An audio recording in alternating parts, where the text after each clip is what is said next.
Hello everyone. Welcome to chandaeduinsight, an educational channel to get study materials and guidance to master the competitive exams. Indian হিষ্ট্ৰীৰ শিতানৰ শেষৰ ভিডিঅ'টোত আমি already গুপ্ত বংশৰ শাসনৰ বিষয়ে ডিছকাছ কৰিছিলোঁ। লগতে পৰীক্ষা অৰ্থাৎ কম্পিটিটিভ এক্সামছৰ কাৰণে কিছু ইম্পৰ্টেণ্ট MCQs আৰু আনচাৰ্ছৰ বিষয়েও ডিছকাছ কৰা হৈছিলে।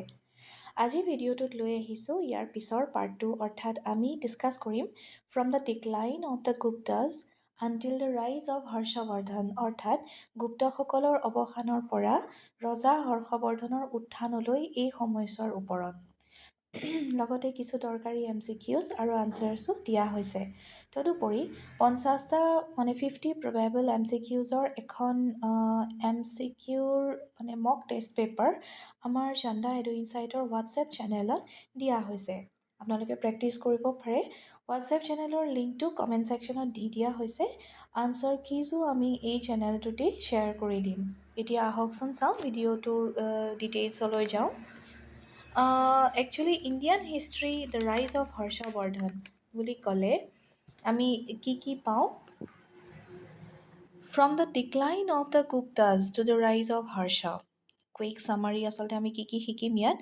Gupta decline, Huna invasions, then political fragmentation, then four kingdoms emerged, Harsha united North India, defeated in Deccan, died without heir, chaos again, tripartite struggle began. তাৰমানে কি হৈছিলে সিকুৱেন্সিয়েল অৰ্ডাৰত দিয়া হৈছে। প্ৰথমতে গুপ্তসকলৰ অৱসান হৈছিলে। কেনেকৈ অৱসান হৈছিলে? হুনসকলৰ আক্ৰমণৰ ফলত। তাৰপিছত আহে পলিটিকেল ফ্ৰেগমেণ্টেশ্যন ৰাজনৈতিক বিভাজনৰ সৃষ্টি হৈছিলে। দেন ফ'ৰ কিংডমছ ইমাৰ্জড, ইয়াৰ ফলত মুখ্য চাৰিখন ৰাজ্য উত্থান হৈছিলে। তাৰপিছত হৰ্ষা ইউনাইটেড নৰ্থ ইণ্ডিয়া, উত্তৰ ভাৰতত থকা ৰাজ্যবিলাক হৰ্ষবৰ্ধনে একত্ৰিত কৰিছিলে। ডিফিটেড ইন ডেকান, হৰ্ষবৰ্ধন ক'ত হাৰিছিলে, পৰাজিত হৈছিলে? দাক্ষিণাত্যত। ডাইড উইদাউট এয়াৰ, তেওঁৰ কোনো উত্তৰাধিকাৰী নাছিলে, গতিকে উত্তৰাধিকাৰী নোহোৱাকৈয়ে তেওঁৰ মৃত্যু হৈছিলে। কেঅছ এগেইন, ফলত ৰাজনৈতিক বিশৃংখলতাই দেখা দিছিলে। ট্ৰাইপাৰ্টাইট ষ্ট্ৰাগল বিগেন, তিনি ভাগত বিভক্ত হৈ ৰাজনৈতিক যি কেঅছ সেয়া আৰম্ভ হৈছিলে। আমি ডিটেইলছত যোৱাতকৈ আগতে আচলতে what factors led to the fall of the Guptas, এই কথাখিনি আমি জানিব লাগে। আচলতে গুপ্ত বংশৰ পতনৰ মুখ্য কাৰণসমূহ কি? Invasion of Hunas from Central Asia. The successors of Skandagupta proved to be weak and could not cope with the Hunas who were strong horsemen. তাৰমানে গুপ্ত ৰজাসকলৰ শেষৰ ফালৰ অন্তিম ৰজা আছিলে স্কন্দগুপ্ত। স্কন্দগুপ্তৰ যোন উত্তৰাধিকাৰী আছিলে জনাজাত ৰজাৰ ভিতৰত শেষৰ ফালৰ গুপ্ত ৰজা হৈছে স্কন্দগুপ্ত। তেওঁৰ যিসকল উত্তৰাধিকাৰী আছিলে তেওঁলোকেও নিজক আচলতে খুব দুৰ্বল বুলি প্ৰতিপন্ন কৰিছিলে আৰু সেই দুৰ্বল হোৱা কাৰণে বা ৰাজ্য শাসনৰ প্ৰতি অন্যমনস্ক হোৱাৰ বাবে কি হ'ল, তেওঁলোকে হুনসকলৰ আক্ৰমণ প্ৰতিহত কৰিব নোৱাৰিলে। আৰু এই হুনবিলাক সেইখিনি সময়ত খুব ডাঙৰ শক্তিশালী অশ্বাৰোহী আছিলে। তাৰপিছত আহে ৰাইজ অফ ফিউডেটৰিজ, যিবিলাক তলতীয়া ৰাজ্য আছিলে গুপ্ত সাম্ৰাজ্যৰ অধীনৰ, সেই ৰাজ্যবিলাকে লাহে লাহে একোখন শক্তিশালী ৰাজ্য হিচাপে গা কৰি উঠিছিলে। The governors and their feudatories appointed by the Guptas in the Bengal region tended to become independent. Banga অঞ্চলৰ যিসমূহ তলতীয়া ৰজা তলতীয়া শাসনকৰ্তা আছিলে ৰাজ্যসমূহৰ, সেই শাসকসকল আচলতে এই সুবিধা লৈ গুপ্ত ৰজাসকলৰ উইকনেছৰ সুবিধা লৈ পেলাই তেওঁলোক ইণ্ডিপেণ্ডেণ্ট হ'বলৈ চেষ্টা কৰিছিলে, নিজৰ স্বতন্ত্ৰ শাসনৰ ফালে তেওঁলোক আগবাঢ়ি গৈছিলে। তাৰপিছত আহে the decline in foreign trade, বৈদেশিক বেপাৰ বাণিজ্যটো আচলতে লাহে লাহে বিপৰ্যয়ে দেখা দিছিলে। After Skandagupta hardly any Gupta coin or inscription has been found in western Malwa and Saurashtra. স্কন্দগুপ্তৰ পিছত কোনো ধৰণৰ তেনেকুৱা গুপ্ত যুগৰ মুদ্ৰা বা লিপি এনেকুৱা কোনো বস্তু তাৰমানে মানে উল্লেখযোগ্য বস্তু মালোৱা আৰু সৌৰাষ্ট্ৰত মানে হোৱা নাছিলে। The loss of Western India deprived the Guptas of the rich revenues from sea trade and commerce and crippled them economically. তাৰমানে পশ্চিম ভাৰতৰ যি মানে বেপাৰ বাণিজ্যত যি মানে বিপৰ্যয় আহিছিলে বা দুৰ্যোগ আহিছিলে, সেই দুৰ্যোগে তাৰমানে গুপ্তসকলক ডিপ্ৰাইভ কৰিছিলে চি ট্ৰেড আৰু কমাৰ্চিয়েল যি বেনিফিটছ আছিলে সেইবিলাকৰ পৰা। আৰু অলমষ্ট মানে গুপ্তসকলক মানে একেবাৰে ক্ৰিপল কৰি পেলাইছিলে, ইকনমিকেলি অৰ্থনৈতিকভাৱে জুৰুলা কৰি পেলাইছিলে। তাৰপিছত কি হৈছে, land grants. Because of the growing practice of land grants for religious and other purposes, it was difficult for Guptas to maintain a large army. তাৰমানে এই যিবিলাক বিভিন্ন ধৰণৰ ধৰ্মীয় কাৰ্য বা ধৰ্মীয় অনুষ্ঠান স্থাপনৰ কাৰণে যিসমূহ মানে মাটি বাৰী তেওঁলোকে দি আছিলে, ইছ্যু কৰি আছিলে, সেই কথাটোৰ কাৰণে পিছলৈ কি হয়, গুপ্তসকলে মানে এটা ডাঙৰ সামৰিক বাহিনী মানে মেইনটেইন কৰিবৰ কাৰণে তেওঁলোকৰ দিগদাৰ হৈ গৈছিলে। চ' তেওঁলোকৰ ৰেভিনিউবিলাক ৰিডিউচ কৰিবৰ কাৰণে তেওঁলোক বাধ্য হৈছিলে। তো নেক্সট আহে ডিক্লাইন অফ গুপ্তা এম্পায়াৰ। ইয়াৰ পৰাই আৰম্ভ হৈছে। তাৰ মূল কথাকেইটা হৈছে কি, the Gupta empire declined in the mid 6th century AD, অৰ্থাৎ ষষ্ঠ শতিকাৰ মানে ষষ্ঠ শতিকাৰ খ্ৰীষ্টাব্দৰ তাৰমানে মাজৰ অংশত গুপ্ত সাম্ৰাজ্যৰ মোটামুটিকৈ অৱসান হৈছিলে। ইয়াৰ মূল কাৰণ হৈছে হুনসকলৰ আক্ৰমণ, invasions by the Hunas. Then result হৈছে কি, collapse of strong central authority in north India. মানে নৰ্থ ইণ্ডিয়াৰ বা উত্তৰ ভাৰতৰ যি কেন্দ্ৰীয় শাসনৰ আচলতে অভাৱ হৈছিলে। এক মানে কেন্দ্ৰীভূত শক্তি নাছিলে তাৰমানে। ইয়াৰ পিছত কি হয়, political condition 6th to 7th century AD, period marked by political fragmentation. তাৰমানে যেতিয়া গুপ্ত সাম্ৰাজ্যৰ মোটামুটিকৈ অৱসান হৈছিলে, তাৰ পাছতে ৰাজনৈতিক বিশৃংখলতাই দেখা দিছিলে। ন' ছিংগল ডমিনেণ্ট এম্পায়াৰ, কোনো ধৰণৰ মানে পৰাক্ৰমী ৰজা বা শাসক নাছিল সেইখিনি সময়ত উত্তৰ ভাৰতত। Northern India divided into 4 major kingdoms, as a result of which উত্তৰ ভাৰত তাৰমানে চাৰিখন মুখ্য ৰাজ্যত আচলতে বিভক্ত হৈছিলে। সেয়া হৈছে লেটাৰ গুপ্তাছ, তেওঁলোকে শাসন কৰিছিলে মগধত। তাৰপিছত মৌখাৰীজে ক'ত শাসন কৰিছিলে, কনৌজত। তাৰপিছত পুষ্যভূতিজ, তেওঁলোকে শাসন কৰিছিলে থানেশ্বৰ।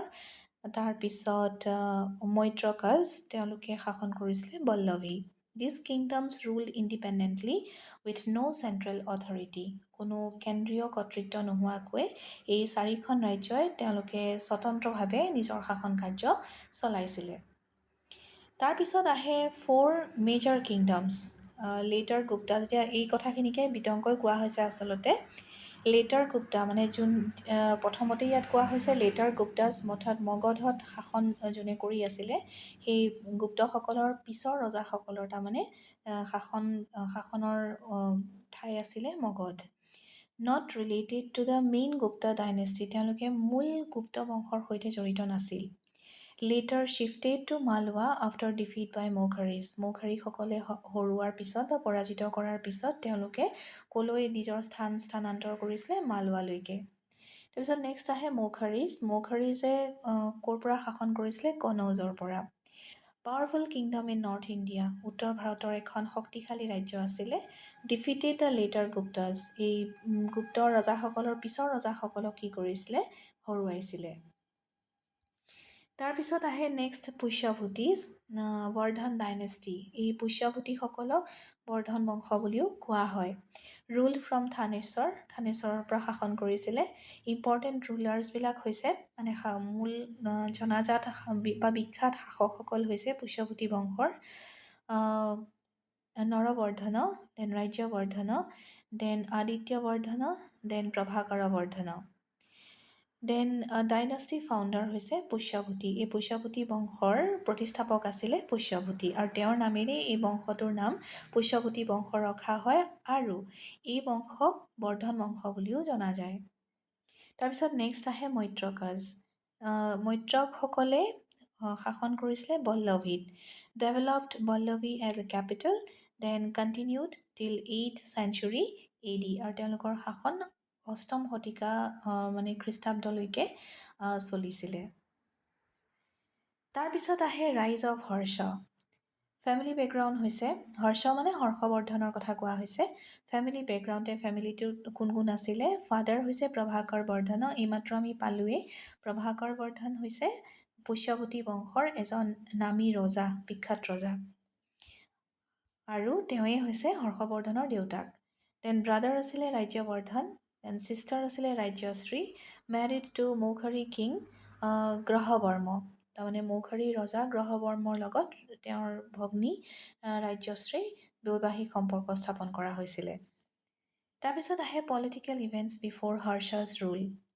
প্ৰভাকৰ বৰ্ধন ডাইড, মানে হৰ্ষবৰ্ধনৰ দেউতাক প্ৰভাকৰ বৰ্ধন ঢুকাইছিলে। Then Rajyavardhan became king in 605 AD।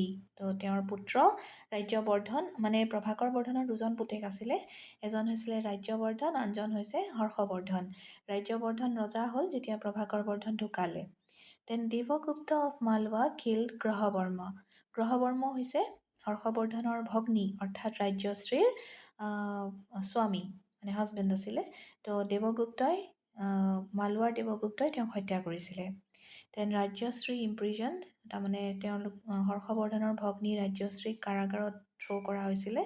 তাৰপিছত ৰাজ্যবৰ্ধনত ডিফিটেড দেৱগুপ্ত বাট ৱাজ কিল্ড বাই শশাংক। তো মানে ৰাজ্যবৰ্ধনে দেৱগুপ্তক হৰুৱাইছিলে, কিন্তু অৱশেষত শশাংকই ৰাজ্যবৰ্ধনক হত্যা কৰিছিলে। দেন শশাংক কেপচাৰ্ড কনৌজ, আৰু তাৰপিছত শশাংকই কনৌজ অধিকাৰ কৰিছিলে। দেন এক্সেশ্যন অফ হৰ্ষা, মানে যিখিনি সময়ত এই ঘটনাখিনি হৈছিলে তেতিয়া হৰ্ষবৰ্ধন সৰু হৈ আছিলে। Harsha became king in 606 AD at the age of 16, also known as Shiladitya. হৰ্ষবৰ্ধনৰ অন্য এটা নাম হৈছে শিলাদিত্য। ৰুল ফৰ 41 years, তেওঁ সুদীৰ্ঘ 41 বছৰ কাল শাসন কৰিছিলে। এতিয়া আচলতে এতিয়ালৈকে যিখিনি কথা আমি জানিলোঁ তাৰ মূল কথাখিনি থুলমূলকৈ ক'বলৈ ওলাইছোঁ। আচলতে 6 শতিকাৰ দ্বিতীয় ভাগত যেতিয়া হুণসকলে গুপ্ত সাম্ৰাজ্য আক্ৰমণ কৰিছিলে, তেতিয়াই আচলতে গুপ্ত সাম্ৰাজ্যৰ পতন হ'বলৈ আৰম্ভ কৰিছিলে। গুপ্তসকলৰ অৱসানৰ পৰা ৰজা হৰ্ষবৰ্ধন সিংহাসনত অধিষ্ঠিত হোৱালৈকে 7ম শতিকাৰ আৰম্ভণিৰ সময়ছোৱাক ৰাজনৈতিক দৃশ্যপট কিছু বেমেজালি থকা, তাৰমানে খেলি মেলি হৈ গৈছিলে। কোনো ধৰণৰ মুৰব্বী শাসক নথকা কাৰণে আচলতে এই ধৰণৰ ৰাজনৈতিক বেমেজালি হোৱা দেখা গৈছিলে। সমগ্ৰ উত্তৰ ভাৰতত 4খন মূল ৰাজ্যত বিভক্ত হৈছিলে। সেয়া হৈছে মগধৰ গুপ্ত বংশৰ পিছৰ ৰজাসকল, মৌখাৰীসকল, পুষ্যভূতিসকল আৰু বল্লভীৰ মৈত্ৰকসকল। কোনো কেন্দ্ৰীয় শক্তিৰ অধীনত নথকাকৈ এই লোকসকলে নিজৰ নিজৰ ৰাজ্যত স্বতন্ত্ৰভাৱে শাসন কৰিছিল। মৌখাৰীসকলে কনৌজ শাসন কৰিছিল আৰু মগধী গুপ্তসকলক তেওঁলোকৰ ৰাজ্যৰ পৰা আঁতৰাই পঠাইছিল। এই মগধী গুপ্তসকলে তেনেস্থলত, মানে লেটাৰ গুপ্তজৰ কথা কৈছে, এই মগধী গুপ্তসকলে তেনেস্থলত মালৱা অঞ্চললৈ গুচি যায়। আকৌ পুষ্যভূতিসকলে থানেশ্বৰৰ পৰা শাসন কৰিছিলে। তেওঁলোকে মৌখাৰীসকলৰ সৈতে বৈবাহিক সম্পৰ্ক স্থাপন কৰি এক সচল ৰাজনৈতিক সম্পৰ্ক ৰক্ষা কৰি আছিল। তাৰপিছত কি হয়, মৌখাৰী ৰজাৰ মৃত্যুৰ পিছত ৰজা হৰ্ষবৰ্ধনে নিজৰ ৰাজ্যৰ সৈতে মৌখাৰী ৰাজ্য সংলগ্ন কৰি কনৌজৰ পৰা শাসনভাৰ চলাইছিল। আকৌ মৈত্ৰকসকলে গুজৰাটত শাসন কৰিছিল আৰু বল্লভী তেওঁলোকৰ ৰাজধানীলৈ উন্নীত হৈছিলে, মানে তেওঁলোকে উন্নীতকৰণ কৰিছিলে। আকৌ পূব পাঞ্জাৱৰ থানেশ্বৰ অঞ্চলত বৰ্ধন বংশই এক সামান্য শক্তি হিচাপে আৰম্ভণিতে শাসনভাৰ চলাইছিল যদিও পিছলে মানে তেওঁলোক এক খুব বৃহৎ শক্তি হিচাপে উত্থান হৈছিল তেওঁলোকৰ। এই বংশৰ প্ৰতিষ্ঠাপক হৈছে পুষ্যভূতি আৰু সেইকাৰণে এই বংশক পুষ্যভূতি বংশ নামেৰেও জনা যায়। ৰজা হৰ্ষবৰ্ধনে এই ৰাজ্যৰ শাসনভাৰ লোৱাৰ আগতে 4জন ৰজাই একাদিক্ৰমে শাসনভাৰ চলাইছিলে। তেওঁলোক হৈছে নন্দবৰ্ধন, তাৰপিছত ৰাজ্যবৰ্ধন, আদিত্যবৰ্ধন আৰু প্ৰভাকৰ বৰ্ধন। ইয়াৰে প্ৰভাকৰ বৰ্ধন হৈছে হৰ্ষবৰ্ধনৰ পিতৃ। তাৰপিছত নেক্সট আহোঁ হৰ্ষাছ কনকুৱেষ্টলৈ, মানে কি বিজয় কৰিছিল তেওঁলোকে। তেওঁ মানে এই হৰ্ষবৰ্ধন নামৰ ৰজাজনে কি ধৰণৰ বিজয় মানে এচিভ কৰিছিলে। এক্সপাণ্ডেড এম্পায়াৰ এক্ৰছ নৰ্থ ইণ্ডিয়া, তেওঁৰ সাম্ৰাজ্য মানে উত্তৰ ভাৰতত বিস্তাৰ কৰিছিলে। কণ্ট্ৰলড ৰিলিজিয়নছ, মানে ধৰ্মসমূহৰ ওপৰতো মানে বিভিন্ন ধৰ্মৰ ওপৰতো তেওঁৰ নিজৰ নিয়ন্ত্ৰণ ৰাখিছিলে। মানে বিভিন্ন ধৰণৰ জেগাসমূহ মানে ইয়াত বিভিন্ন ৰিজনছৰ মানে যিখিনি অঞ্চল আছিলে তেওঁৰ অধীনত নিয়ন্ত্ৰণ কৰি আছিলে। আৰু সেইখিনি অংশৰ ভিতৰত পৰে পাঞ্জাৱ, কাশ্মীৰ, নেপাল আৰু parts of Bengal. Maintained many rulers as feudatories, তাৰমানে বহুতো ৰজাক তেওঁ তলতীয়া ৰজা হিচাপে মানে কাৰ্যভাৰ দি ৰাখিছিলে। ট্ৰাইড টু এক্সপাণ্ড চাউথ বাট ফেইল্ড এগেইনষ্ট পুলাকেচিন টু, তাৰমানে তেওঁ দক্ষিণাত্যৰ ফালেও মানে গতি কৰিবলৈ চেষ্টা কৰিছিলে, কিন্তু পুলকেচিন দুইৰ হাতত তেওঁ পৰাস্ত হৈছিলে। Administration and titles. Took imperial titles from 612 AD, then capital shifted to Kanauj, maintained strong but decentralized rule. তেওঁৰ ৰাজধানী কনৌজলৈ স্থানান্তৰ কৰিছিলে। ডেথ অফ হৰ্ষা, হৰ্ষবৰ্ধনৰ মৃত্যু হৈছিলে 647 খ্ৰীষ্টাব্দত। হেড ন' এয়াৰ, কোনো ধৰণৰ উত্তৰাধিকাৰী নাছিলে। হিজ মিনিষ্টাৰ চিজড দ্য থ্ৰন, তেওঁৰ মন্ত্ৰীয়ে আচলতে তেওঁৰ সিংহাসন অকুপাই কৰিছিলে তেওঁৰ মৃত্যুৰ পিছত। After Harsha's death, political unity of north India collapsed again, beginning of tripartite struggle. Gurjara Pratiharas, then Palas, then Rashtrakuta, এই তিনিটা জাতি বা বংশৰ শাসকসকলে মূৰ দাঙি উঠিছিলে তেওঁৰ মৃত্যুৰ পিছত। আৰু তেওঁলোকৰ উদ্দেশ্য আছিলে কনৌজৰ ওপৰত শাসনভাৰ নিজৰ হাতলৈ অনা, মানে কনৌজৰ শাসনভাৰ নিজৰ হাতলৈ অনাটোৱে আছিলে এই গুৰ্জাৰ প্ৰতিহাৰ, পাল আৰু ৰাষ্ট্ৰকূটসকলৰ মুখ্য উদ্দেশ্য। এতিয়া হৰ্ষবৰ্ধনৰ ৰাজত্বকালত ব্যৱহাৰ হোৱা ভাষাসমূহৰ বিষয়ে জানো আহক। Sanskrit remain the main language of learning and literature, গতিকে জ্ঞান আহৰণ আৰু সাহিত্যৰ মুখ্য ভাষা আছিলে Sanskrit. Then used for court literature, then dramas, scholarly works, এই তিনিটা কামৰ কাৰণে আচলতে সংস্কৃত ভাষাৰ ব্যৱহাৰ হৈছিলে। Pali and Prakrit, used mainly for Buddhist and Jain religious texts, মানে পালি আৰু প্ৰাকৃত মানে মূলতঃ বৌদ্ধ আৰু জৈন ধৰ্মীয় লিখনিসমূহৰ ক্ষেত্ৰত ব্যৱহাৰ কৰা হৈছিলে। Then development of languages, last stage of Prakrit, অৰ্থাৎ প্ৰাকৃতৰ শেষ অংশ, অপভ্ৰংশ বুলি জনা যায় আচলতে, অপভ্ৰংশ ব্যৱহাৰ হৈছিলে এই সময়ছোৱাত। ইম্পৰ্টেঞ্চ হৈছে consider the link between ancient and modern languages, তো ইয়াক আচলতে পুৰণি প্ৰাচীন আৰু আধুনিক ভাষাৰ মাজৰ এক যোগসূত্ৰ বুলি ধৰা হয়।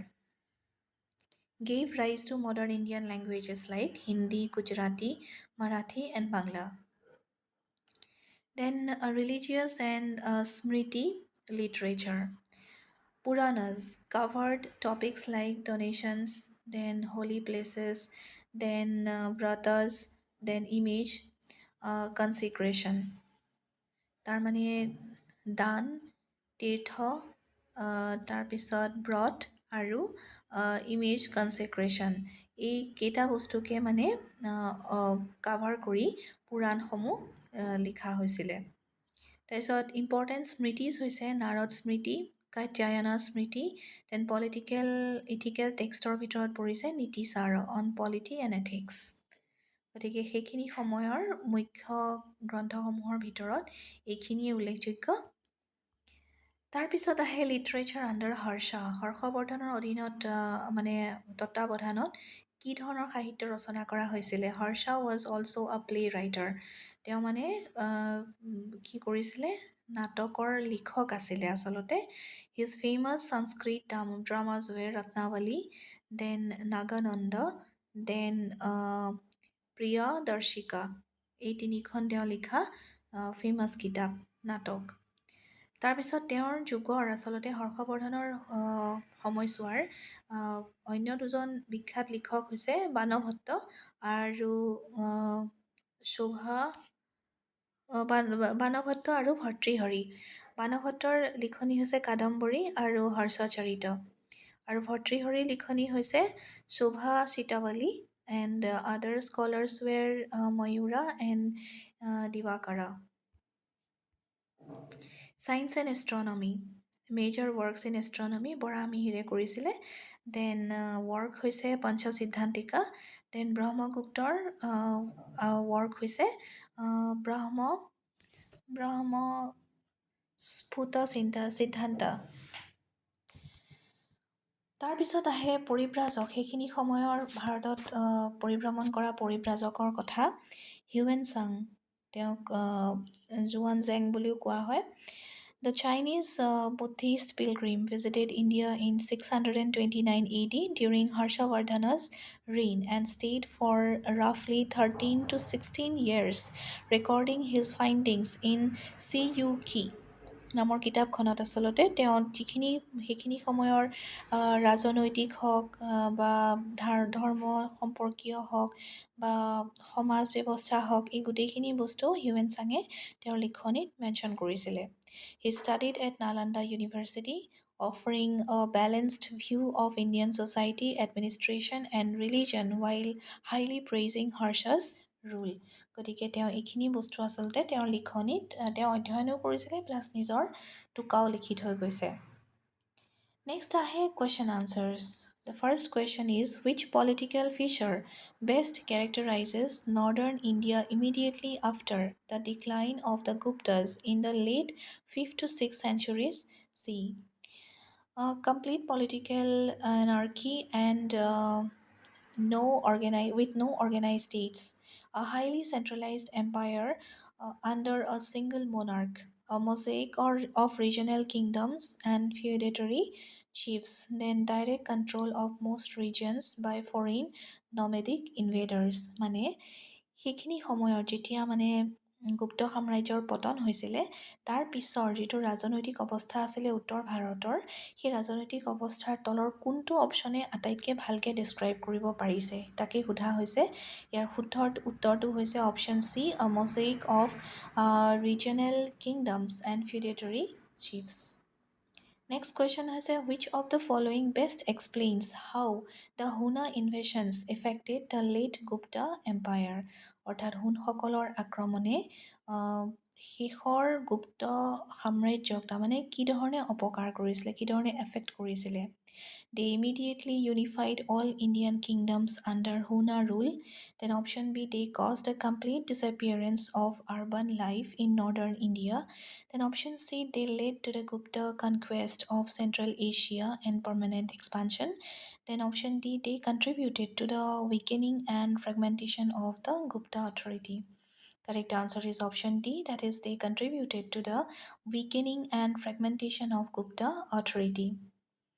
Another important question, the later Guptas of Magadha in the post-Gupta period are best described as option A, an unrelated foreign dynasty that conquered Magadha from outside India. Then option B, a Buddhist theocracy ruling under monastic leadership.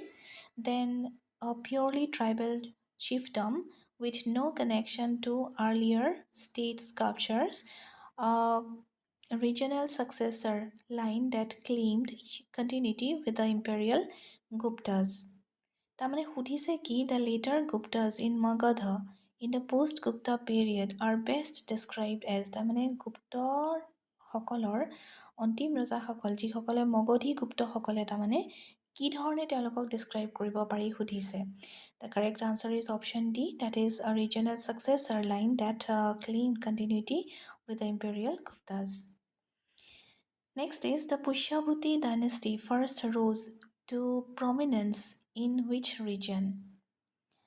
Thaneswar, it is also known as Thaneswar in present-day Haryana, Ujjain in present-day Madhya Pradesh, then Kanchipuram in present-day Tamil Nadu, Then Pataliputra in present-day Bihar. The correct answer is option A, that is Thaneswar in present-day Haryana. Next question, which pair is correctly matched regarding early Pushyavati rulers and their role? মানে পুষ্যৱতী বংশৰ প্ৰথমৰ ৰজাসকলৰ লগত তলৰ কোনটো আচলতে ভালকে match কৰি আছে সুধিছে। Rajyavardhana, Chinese pilgrim who documented Indian society. Then next is Aditya Vardhana, famous as a great maritime conqueror. Then Prabhakara Vardhana, known mainly as a poet and grammarian. Then Prabhakara Vardhana, ruler who began resisting Huna incursions. Correct answer is option D, Prabhakara Vardhana, ruler who began resisting Huna incursions. মানে হুনসকলৰ আক্ৰমণ প্ৰতিহত কৰা ৰজা আছিলে তেওঁ। Which region is widely accepted as having remained outside Harsha's effective control despite his campaigns? মানে কোনটো অংশ ভাৰতৰ কোনটো অংশ আচলতে হৰ্ষবৰ্ধনৰ ইফেক্টিভ মানে খুব নিয়ন্ত্ৰণশীল শাসনৰ পৰা আঁতৰি আছিলে, মানে বাহিৰত আছিলে, শাসনৰ বাহিৰত আছিলে সুধিছে।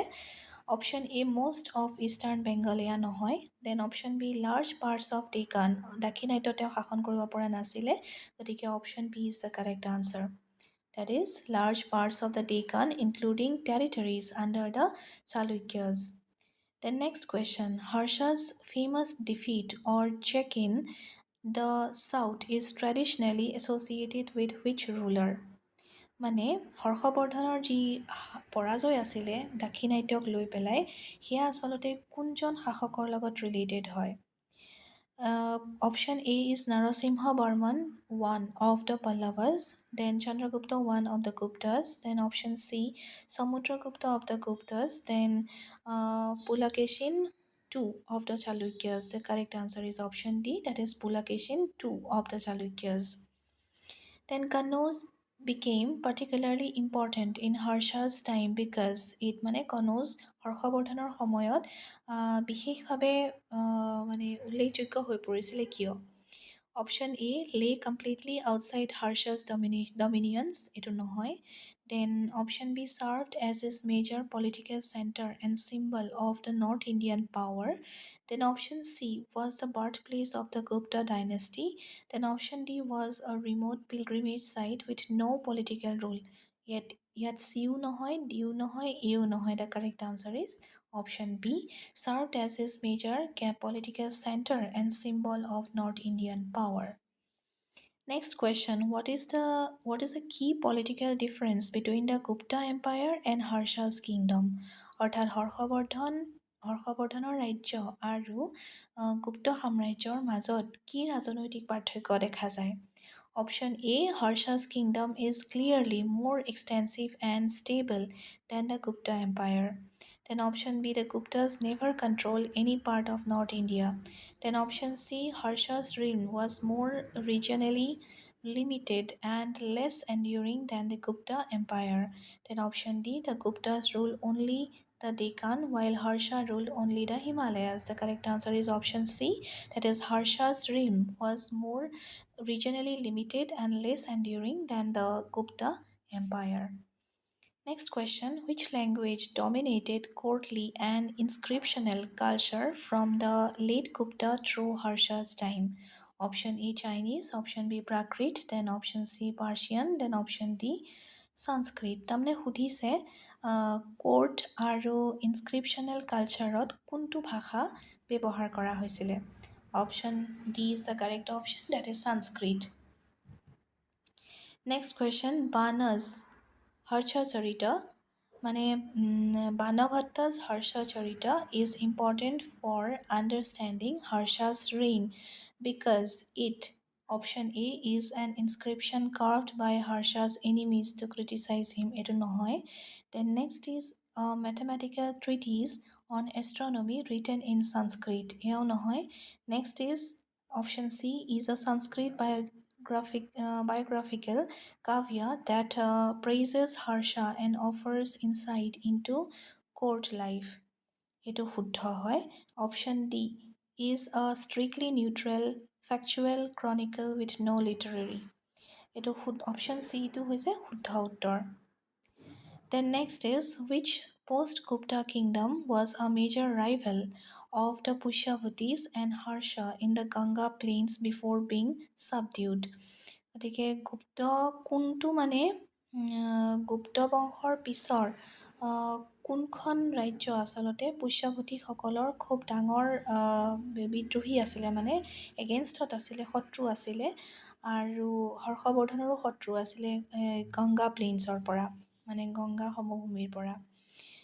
The Pallavas of Kanchipuram, the Satvahan of Deccan, then Mokharis of Kanauj, then Cholas of Thanjavur.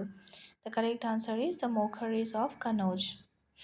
Next is what happened to Harsha's kingdom after his death according to most accounts? Option A, মানে হৰ্ষবৰ্ধন ঢুকুৱাৰ পিছত তেওঁৰ ৰাজ্যৰ কি হৈছিলে? বহু লিখনি মতে কি পোৱা যায়? It was peacefully absorbed into Gupta Empire. এয়া নহয়। It transformed into a large maritime empire dominating the Indian Ocean. নহয়। Then option C, it remained united under a strong line of successors for several centuries. Then option D, it quickly fragmented with no powerful direct successor maintaining his empire.